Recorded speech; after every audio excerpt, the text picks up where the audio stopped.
Quittons la Bourgogne pour la Haute-Normandie et pénétrons dans un jardin foisonnant, attirant, dépaysant. La région ici jouit d'un climat très humide et d'une terre argileuse.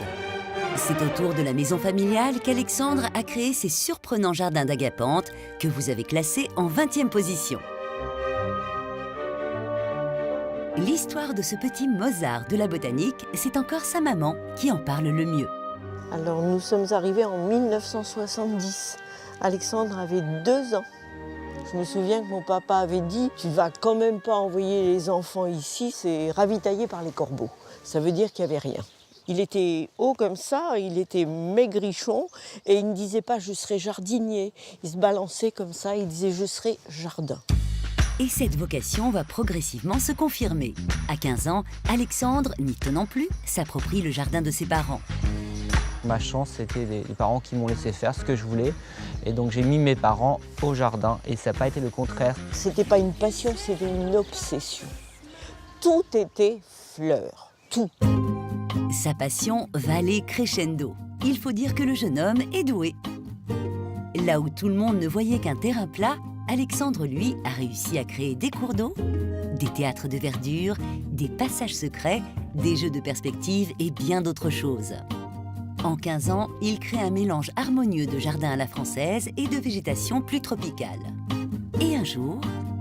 En 2006, quelque chose d'extraordinaire, on me propose d'acheter la maison des voisins, donc génial, je vais pouvoir recréer un deuxième jardin. Une rue à traverser et vous y êtes. Un jardin plus aéré et plus coloré dans lequel Alexandre a décidé de créer la surprise autrement. Dans cet espace qui n'avait aucun intérêt au départ, l'idée, ça a été de jouer sur les volumes de terre et de faire un espace creux, un jardin creux, et ça allait rendre l'espace plus dynamique. De faire des creux, c'est bien, mais il y a des fois des problèmes. Et ici, on s'est retrouvé avec une flaque d'eau. Donc je me suis dit, je vais mettre plein de plantes de terrain humide qui vont absorber l'excès d'eau et en plus, je vais essayer de mettre des plantes qui vont supporter aussi la sécheresse. Et tout ça, ça fonctionne. Pour garder un jardin élégant et fleuri toute l'année, Alexandre ne s'est pas pris le bulbe. Il en a tout simplement mis plein ses massifs. Parmi eux, il a ses petits chouchous. J'adore les tulipes. Ici, vous avez les tulipes Black Hero. Donc, ce n'est pas du tout les tulipes rouges ou jaunes qu'on avait l'habitude de voir.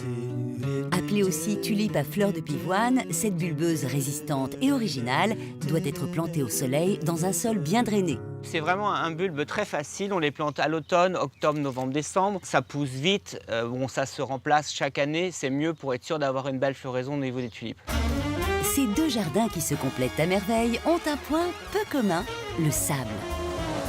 9000 m² de terrain entièrement recouvert de sable de rivière, un choix un brin culotté mais qui est loin de manquer d'intérêt.